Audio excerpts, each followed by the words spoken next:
Engagers, this is Professor Game, where we interview successful practitioners of games, gamification, and game thinking who bring us the best of their experiences to get ideas, insights, and inspiration to help us in the process of using games and gamification in our daily lives, for example, to learn what we are teaching. And I am Rob Alvarez. I work at IronHack, teach at IE Business School University, and so much more, and host this podcast.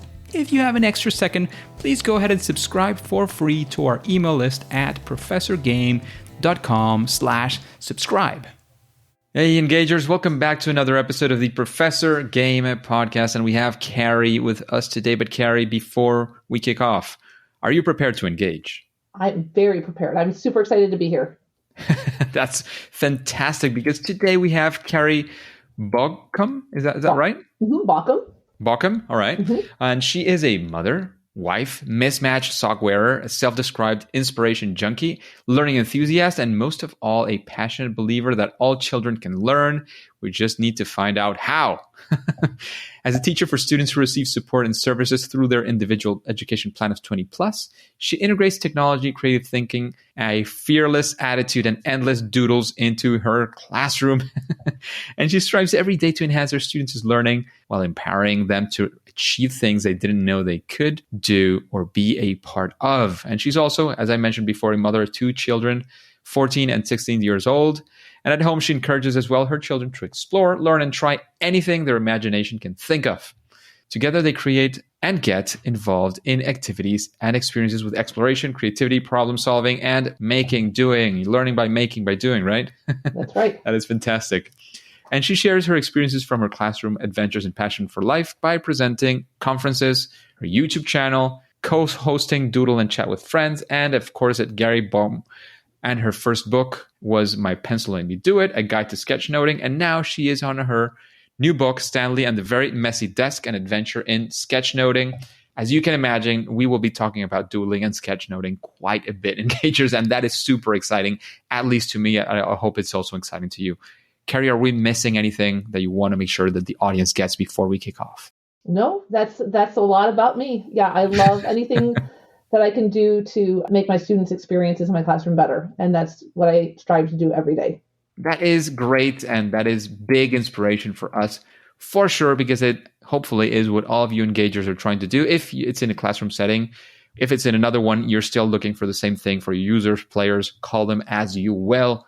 So Carrie, we always like to kick off with understanding our guests a little bit better, more sort of a, run by the day kind of touch. So we would like to know if, you can run us through your day or your week. What does that look like being Carrie nowadays, basically? Oh, wow. I've never had that interview question before. I love it. So I'm an early riser. So I usually get up at 4:45 in the morning. I like to get myself ready before the house starts to get busy. So I will get ready. And then I'll usually, right now, since I have the new book out, I might do some drawing or some planning for how I can get some images out onto social media and help promote that. But I'll do some drawing and some creating for about an hour. And then it's time to make lunches and get ready for the rest of the day. And then I get my kids up and drop them off at the bus on the way to school. And at my school, I teach at a middle school. So I have 6th, 7th, and 8th grade students. I teach in a multi-age classroom, which means that on any given year, I could have some 6th graders, some 7th graders, and some 8th graders together. This year, I happen to have 7th and 8th graders. I have students that I will often be with for 3 years. So this year, I have some 8th graders that are on their 3rd year with me. My students receive supports and services through their individual education plan. So depending on their level of need, they might see me a lot of the day, and they might see me some of the day. We start off with home base, which is just announcements and the pledge and just kind of get ready to go for the day type of class. And then I teach, and then we meet. I'm lucky enough to be on a team at my school that has our own social worker as well as our own speech and language pathologist. And then there's another class that's just like mine. We call it the Extended Resource Program class. And there's a third class that provides supports and services to a more significant population, and that's called the Individual Learning Program. And so we meet once a day. We're so lucky to be able to do that, to talk about students and problem solve and plan. And then I teach an ELA class and and then I have a plan period, and then I teach a math class, and then I teach 2 more classes of ELA where those classes can be a variety of writing and reading, working on fluency, working on comprehension. It all depends on what the students need support in and need to make growth in. And then I have lunch, and then I teach a social studies class on American history. And then I have what we call a resource class, which is whatever the students need it to be. So I have students who might go out for science or social studies, and we will help them with reviewing concepts or pre-teaching or reteaching, studying for tests and quizzes, getting organized, or sometimes students just need that time just to kind of relax and just get themselves organized. And then by then it's 2:45. And then we have after school time that we're contracted to be at school for. And so on Wednesdays, I'm part of a club called The Joy of Creating, where it's a student pairs up with me to run the club. And it's basically anything that student wants to create with that club we do. So we'll do clay and quilling and all different kinds of fun crafting things. And then on Thursdays after school, I'm part of our LGBTQ plus Prism Club, which is fun and another group of amazing students. And we do a variety of different things from just hanging out and playing board games or just craft, whatever that group of kids needs. And so that's my day at school. And then I come home, and depending on what my kids have going on, I'm helping with that. And then whatever other creating or reports I have to write happen at night. And then it's time for bed. And all of that can happen in a single day, Carrie. Oh my goodness. So some days I spend more time just sitting and watching TV because I need to relax. Usually Mondays and Tuesdays I can keep my days pretty packed, and then Wednesdays and Thursday I kind of have to be like, it might be time to slow down a little bit. So it just depends. I love all of it. The creativity that I do away from the classroom, the books and other things, other activities that I do, like doodle and chat with friends, those all happen away from the classroom. And then they really fill me up so much. And I really love all of those things so much. Sounds super good. Sounds all great and like a fantastic way of spending your time. I was just, awed in the amount of things that can happen in a single day for you. So that's amazing. Thank you for all that service that you're putting in for the education of those fantastic kids you have. I love it. Fantastic. So, from having all that uplifting, greatly spirited things that you're doing right now, I want to go to a time which was, I don't want to call it a dark time because it's not necessarily dark. I think we always learn from those times where things didn't go right. Mm-hmm. So I want to go into a fail moment or a first attempt in learning, a time when you were trying to do something, it just didn't go well. We want to be there with you, sort of live those difficulties. And of course, make sure, we understand how you got out of it, how it got better, how you iterated upon that, or what that looks like in a story of, it can involve creativity, sketchnoting, doodling, or anything you want to talk about on these lines with your students, of course. Sure. So I think any of the difficult times that I've had in my classroom, even with my family, they have to do with children, whether it's my own children or the students in my classroom. And it's whenever I've had either whether it's one student or there was a year where I had multiple students that just had some significantly challenging behaviors that just come together and they just leave you kind of at a loss for what to do. And they leave you feeling like you don't have control of the situation, but you know that you need to figure out a way to make sure that we can have, because you're in this for a whole year, like they're not going anywhere. Yeah. So any of the times that have been really hard for me, it's when I either get a student that a type of behavior or a type of learner that I've never worked with before, that is super challenging, or I've had a combination of a group of students who each have challenging behaviors, and then I get a bunch of them at once, and that can also be really, really challenging. And it can leave a teacher counting down the minutes until the day ends because it's a lot to deal with. And it can leave us sad and lonely. And I remember my first year of teaching, it was all I could do not to cry before the kids left my classroom because the behaviors were so challenging. And from that first year of teaching and then the other years that I've had with students that are challenging, the best way that I have found to get through that is, first of all, I have to put myself in check and I have to realize the things that I don't know. So students have the behaviors they have. I want them to change. I want them to do better. But first, I have to change what I'm doing first.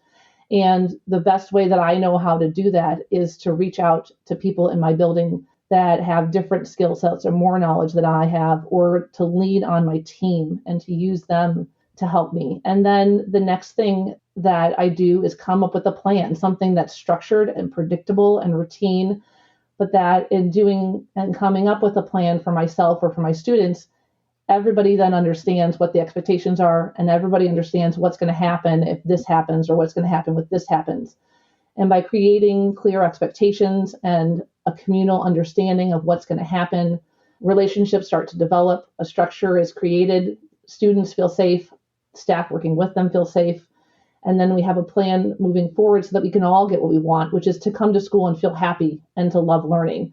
And so those are the moments for me that I have always found to be the most challenging for me, and that's how I deal with it. Is there that's fantastic to see sort of what is your thought process behind all this. Is there a time, of course, no naming names or anything of this, keeping it all sort of anonymous? Is there a time, something that you can remember of a specific one where something happened and how you sort of ran through this process? I think it would be super helpful to see that. Sure. So I have the most challenging behavior that I have experienced with working with students is refusal, meaning they're not going to do it. No amount of talking, no amount of incentives, no amount of anything will get you to get that student to move. And so that type of behavior can be so challenging because we lose control of things. And can you repeat the question again so I can make sure I come back with what Sure. No, it was just of a specific time, as you were saying, maybe a time when you face one of these difficult behaviors with a student. Wasn't maybe in refusal, as you were saying. So to sort of see how that process actually works in an example. Sure. So refusal is I just find it to be one of the most challenging, one of the most power sucking things, right? So the power is gone from me. I hate to think of education as power, but when it comes to behaviors, you need to be able to help students make good choices so that we can get them to do what we want to, which is to be available to learn. And refusal is, to me, one of the most frustrating things. I would rather a kid throw a chair across a room, then I know they're mad, rather than sit and not talk and not say anything and not move. So that experience with that student and those behaviors, sometimes it even is tears. You'll get through that moment or those hours of refusal, those periods of refusal. And then I have to go to my team. I go to the social worker. We do have a behavioral specialist in our building, our district, which is wonderful. And we just talk about things that we can do to make school motivating for that student to continue to be engaged with it. And so we keep adding incentives to it, like maybe something in the morning when the student comes to school that makes them look forward to coming to school, because Mondays might be a hard day for them to come to school on, or just making sure that we're having incentives or things that the student really likes to do more frequently through the day is helpful. But I really do lean on my team when I'm stuck on what to do with students, because they're the ones that can either take a step back, because it gets really personal, when we have students that are challenging. When we lean on our team and other people in our building, they can take a step back and help us really problem solve through things, and then give us suggestions that can make the whole situation better. And they can also support us when we need it.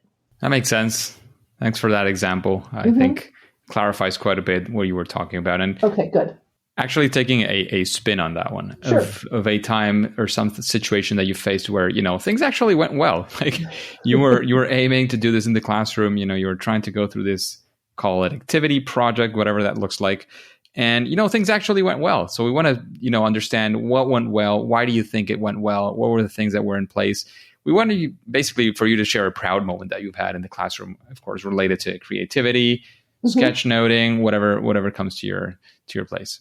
Sure. So I would say this year overall, my social studies class has been one big success over another. And so I lean really hard on sketchnoting. And for friends out there who don't know what sketchnoting is we take in information with our eyes and our ears.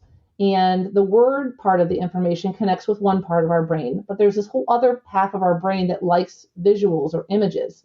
And when we start to pay attention to what those words make us imagine, in sketchnoting, we call those icons, or I say what movie's playing in your head or what picture. We can write the words that we connect with while we're learning or thinking or reading on a piece of paper, and then also write that or draw that image or icon on our paper. And when we do this, it has all kinds of scientifically proven as well as just biological and feeling benefits to it. And so we do a lot of sketchnoting in my social studies class. Because reading can be a really challenging task for many of my students, we use only solely video to teach social studies concepts in my class. And so students will watch a video, a short clip, and we'll identify the topic. Like the latest one that we just finished, we finished cowboys on the Great Plains. We just finished sketchnoting them. And students will listen to the topic, listen to the video, and whenever they hear something new or interesting or something that makes them feel something like excitement or curiosity, they write that fact about cowboys on a Post-it note, and then they walk up to the board, and we have this big piece of butcher paper, like, longer than this, probably about the span of if you put your arms out. And the students will listen to the video and listen for facts and write it on a Post-it and then put it on the big butcher paper. And so this goes on for probably 1 or 2 periods of the day, 1 or 2 periods of social studies. And then we take the butcher paper off the board, and students collaborate and talk about how we want to organize the facts about cowboys. Often we'll have things like pre-organized topics, like who are the characters, what's the setting, what are the actions, what was the problem cowboys faced, what are some of the feelings they had, and students collaborate and talk with each other in my class to decide where they think these different facts belong. And then this last sketchnote that we did, we added an element of timelining. So we took all the actions that cowboys had been through in the video of notes that they had and put them in a timeline in order. And then once the sketchnote's built using all those different facts, students spend 20 to 40 minutes. We spread the big piece of paper out on a bunch of different tables put together, and students gather all around the sketchnote, and they read the facts and they imagine the facts, and then they draw, and we talk about cowboys and all the different facts that are in it. And that process has come out of 3, 4, 5 years of trying to teach sketchnotes to students, but it's been really wonderful with this group to really see kind of all the hard work that all the students before and myself, and I work with a speech pathologist on my team too, which is also a wonderful addition to this, to see all the really great parts of sketchnoting and the process come together. And then to top it all off, what we've also done with sketchnoting is once we do those cowboys, we've started doing something called a deep dive, where students then will get a more specific topic about the same big topic we've done. So like we did the Great Plains earlier, and a deep dive might be one person has climate for the Great Plains, one person has animals for the Great Plains. And so then students spend single time watching the same video again, using the same process of sketchnoting, but this time they're hyper-focused on just the single topic that they have. And so to see students with my experience in sketchnoting, as well as the students with their learning profiles, sketchnoting on their own, and we started this right before winter break, that's a really advanced thing for them to be able to do, and it just makes me really, really proud to see my students being able to connect with information and ideas in what can be a really complex way for them, but being able to get so much out of it, and also with so much independent skill, really, really, really makes me proud. Wow. And I'm just very curious, like, how did you get, I know like you have plenty of focus on doing it this way and sort of getting them to that point, but how does this whole thing start for you and the students? How do you get them to start doing that? Is it like mandatory homework or that's, I don't know, like how does that go through? I said mandatory, I hate that word in general, but I just wanted to sort of say the first thing that came to mind and see how that comes through. No, that's a great question. So social studies just happens to be my favorite class to do sketchnoting, and it can be done in any subject.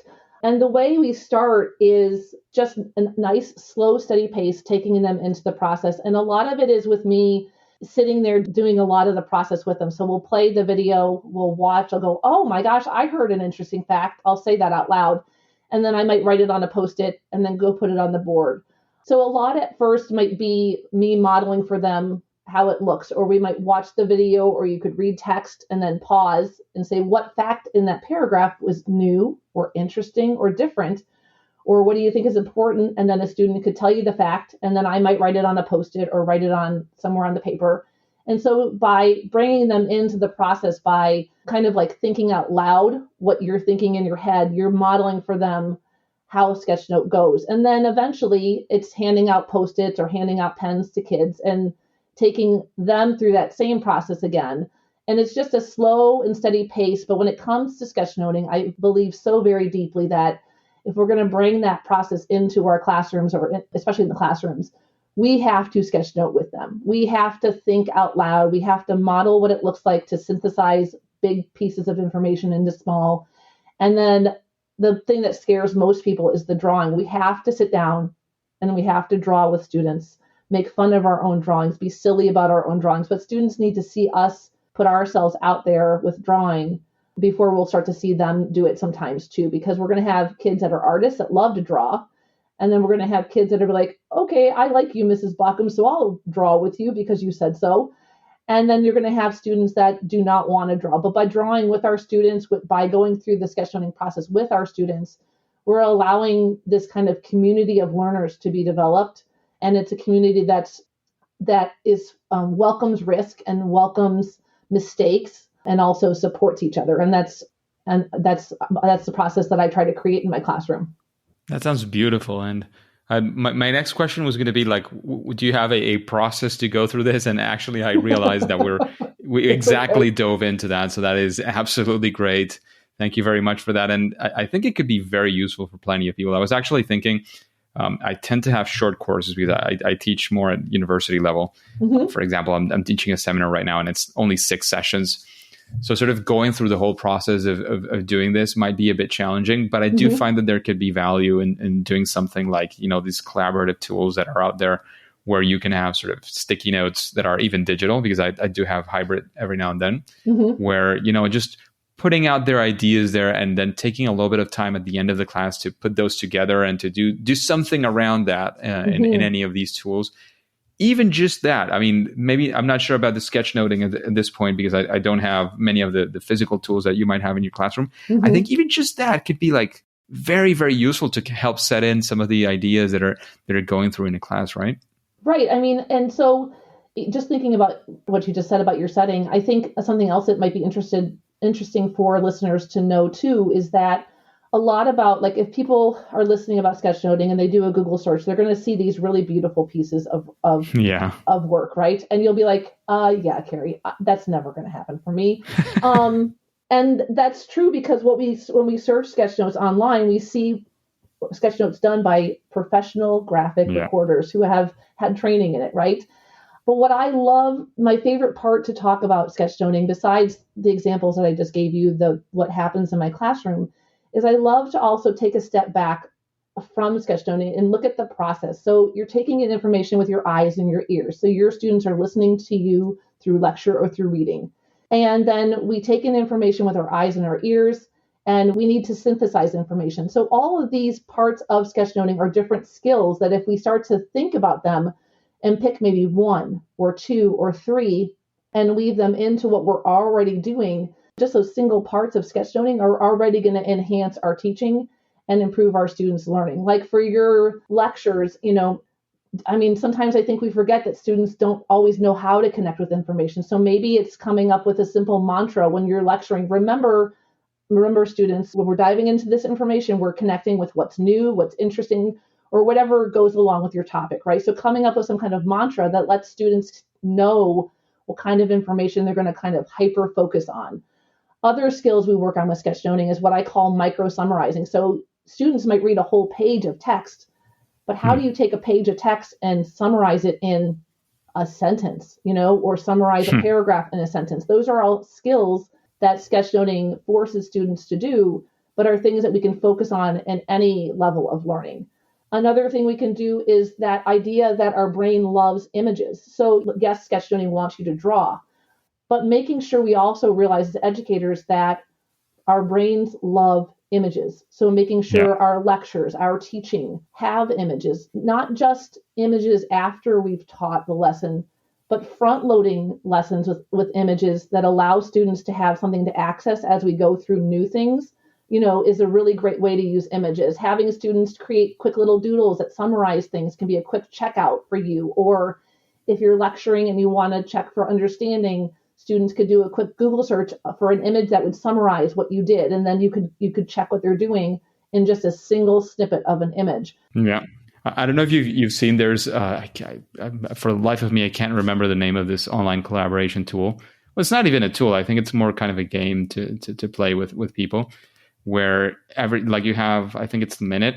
And when you do this digitally, so bear in mind that, if you feel your drawing is not fantastic, just try doing it with a mouse and you'll see how your skills just drop to 10% of what they originally were, right? So the true. idea is, again, digitally with your mouse to draw, a piece of something that can then eventually turn into a story and can sort of evolve. So the idea is that you sort of draw something and then that piece of drawing passes on to the next person, right? So they can, add things and subtract things as they wish. And it's like, I don't know if you've seen, well, I'm sure you have, like when you pass sort of pages and the images sort of go moving, right? And you cannot talk to each other. So basically the story just starts building upon whatever comes out in the moment. And that enables them to have that, like them and everybody to have that sort of creative, I can just do this. And it's not going to look, as you were saying, like the sketch notes that you find on the internet and people doing these amazing things, but it's still going to be fun. It's still going to tell a story. And it showcases, part of that capability that we all have in that sense. Agreed.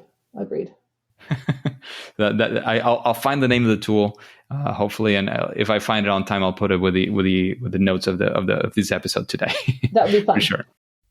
Just a quick break before we continue with this episode. If you've been enjoying this podcast, I would really appreciate if you share it with your friends and family and on social media. On Twitter and Instagram, it's @RobAlvarezB and the hashtag ProfessorGame, all one word. And in Facebook, you can find the Professor Game page. Thanks in advance for your engagement. So, Carrie, what would you say is something that when people are thinking of sketchnoting, is there some sort of, in your opinion at least, a best practice or something that any, sketchnoting done in class could benefit from, when thinking of that? So I think I heard two questions, right? So like, what are the benefits of it?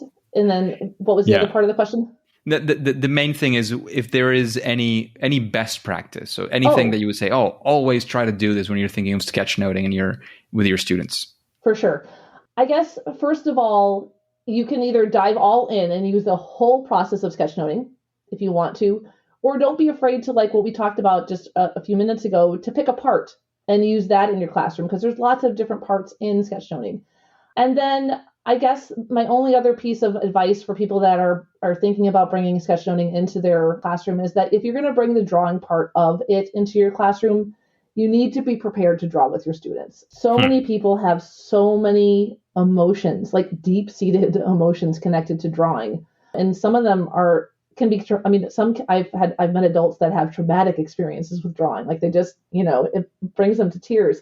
So we just have to make sure that if we're going to bring drawing into our classroom and draw and ask our students to draw their learning, that we're doing it with them and making sure that we're creating an environment that is safe and risk-free, and that students feel like it's okay to draw with them. And in doing that, people will see real magic start to happen beyond just the drawing together, which is also a reason why I like sketchnoting and drawing with my students in my classroom. Sounds beautiful. Thank you very much for that recommendation, for sure. So after hearing this, and bear in mind that typically we tend to talk a little bit more about games and gamification, but still within all that creative arena.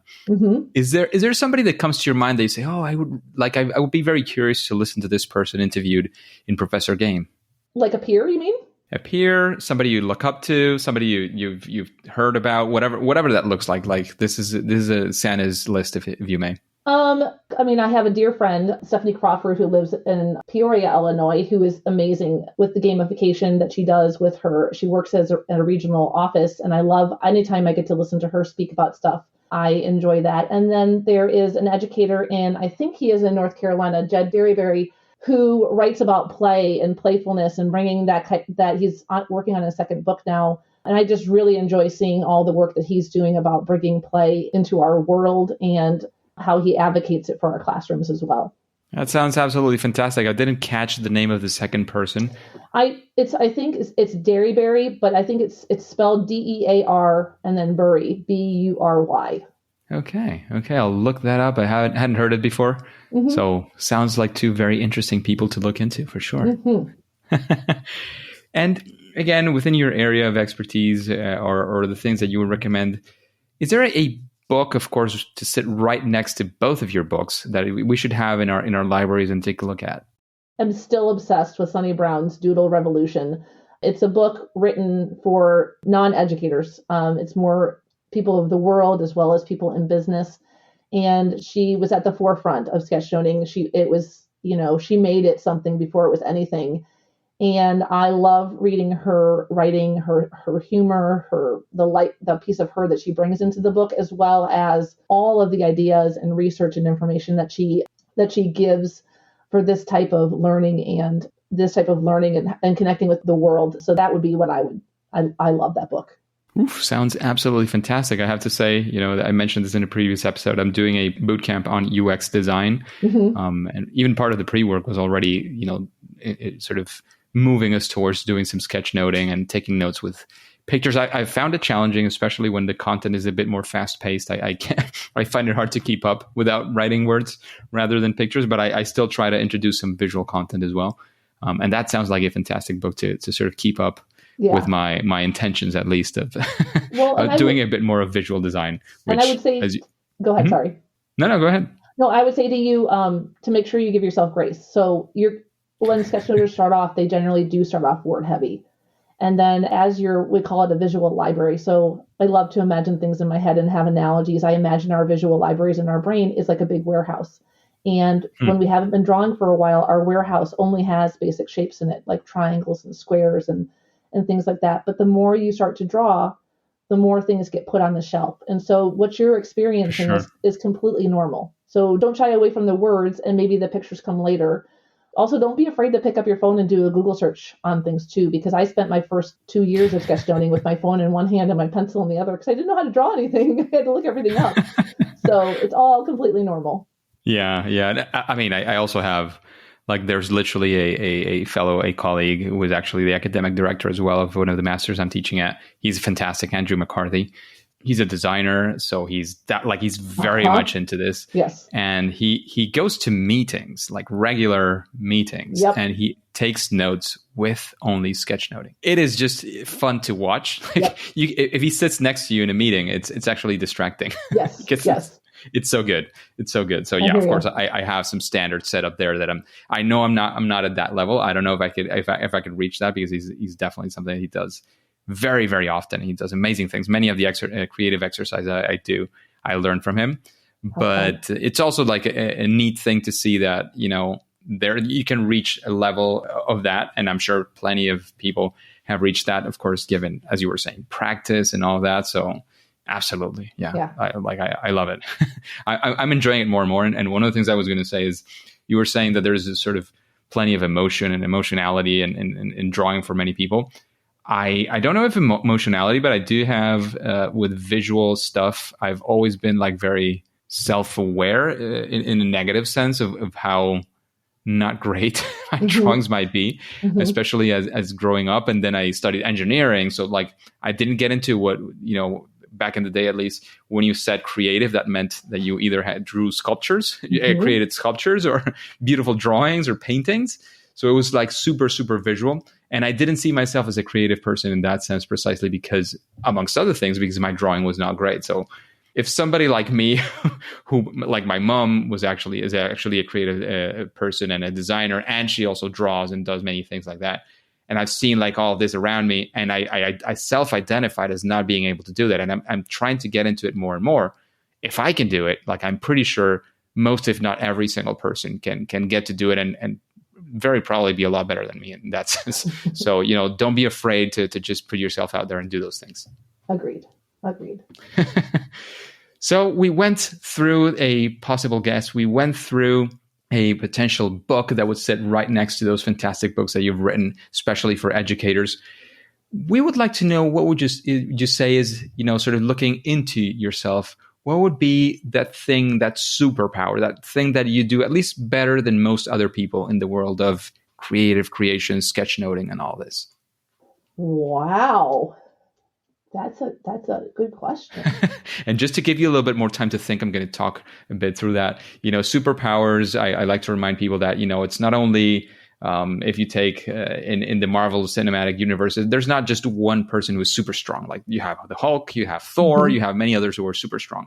You don't have just one person who flies. There's several of them who fly. So again, your superpower does not have to be 100% unique, but it's that thing that you feel is sort of your sweet spot, that thing that is sort of your thing, so to speak.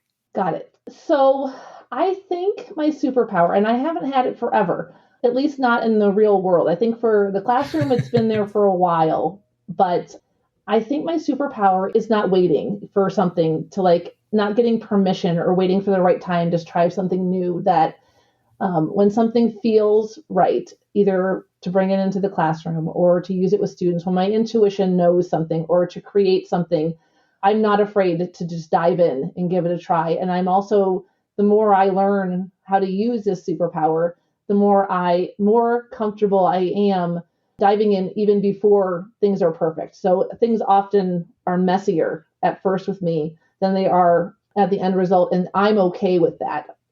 Things not having to be perfect, an idea not having to be perfect before I try it. It is a superpower. It is super hard to get there, but it is super possible for all of us to at least start approaching that more and more every day, getting comfortable with that, getting comfortable with, this might not be perfect. This might even fail, and that's fine. It's an experiment. I'm going to assume that sort of scientist mentality. Try it out, see what happens, get better. And every time you do it, you get better. I've heard from a fellow podcaster. He says, do you want to be a podcast? What do you have to do? You have to podcast. Mm-hmm. You want to be a writer? What do you have to do? You have to start writing. You're not going to be great. You're probably going to suck at first. And that's fine. No problem. Do it. Put it out there. Or sometimes even just don't even put it out there. Just do it. Do it for yourself and get practice and put in the reps as well. And you will definitely start getting better and better through practice, because we can definitely all get there.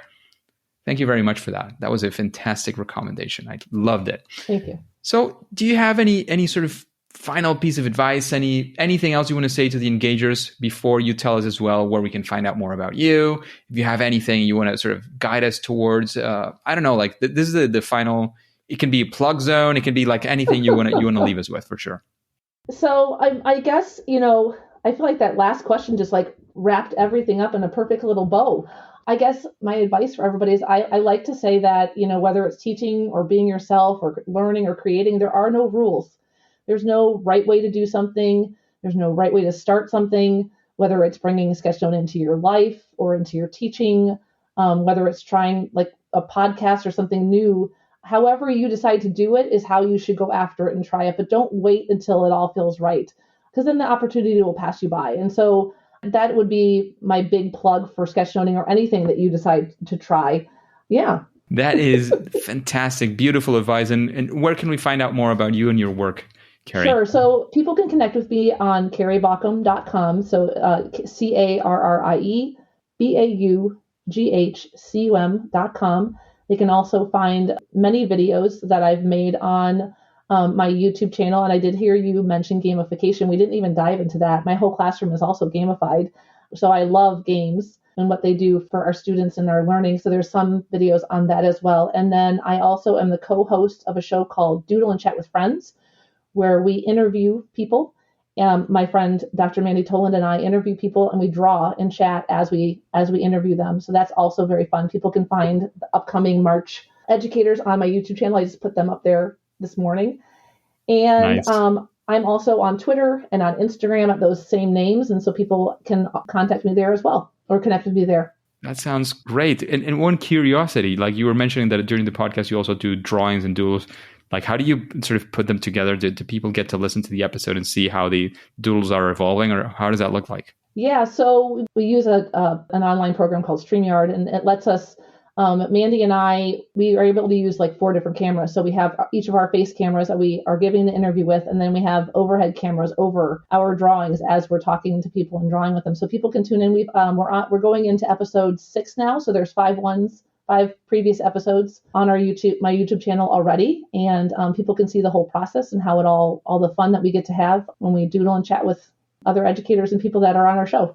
Nice. Sounds very, very teasing, very, very interesting. So engagers, if that piques your curiosity, definitely head over there. And Carrie, thank you once again. We're meeting today on a Saturday. So thanks again for investing your time in this. I know there's a lot of passion behind doing all of these things, a lot of service that you're providing for kids and for the community of teachers as well. So again, thank you very much for being today with us, for investing this time with the engagers and sort of powering up our creativity for sure, especially through visual tools as you were mentioning. However, at least for now and for today, it is time to say that it's game over. Engagers, it is fantastic to have you around because we really like to make sense out of this podcast with you. So let's do the following. Let's connect on Twitter, and that way we can interact, we can get some feedback, you can see what's the latest and greatest on Professor Game, what you would like as a guest, if you have any suggestions, for example, questions, whatever that looks like. You can find my Twitter account on professorgame.com/Twitter. I'm always sharing content and gamification, especially as you might expect around the world of learning and education. And before you click continue, before you go to your next mission, remember to follow or subscribe, whatever that looks like in your favorite podcast app, and listen to the next episode of Professor Game absolutely for free as always. See you there.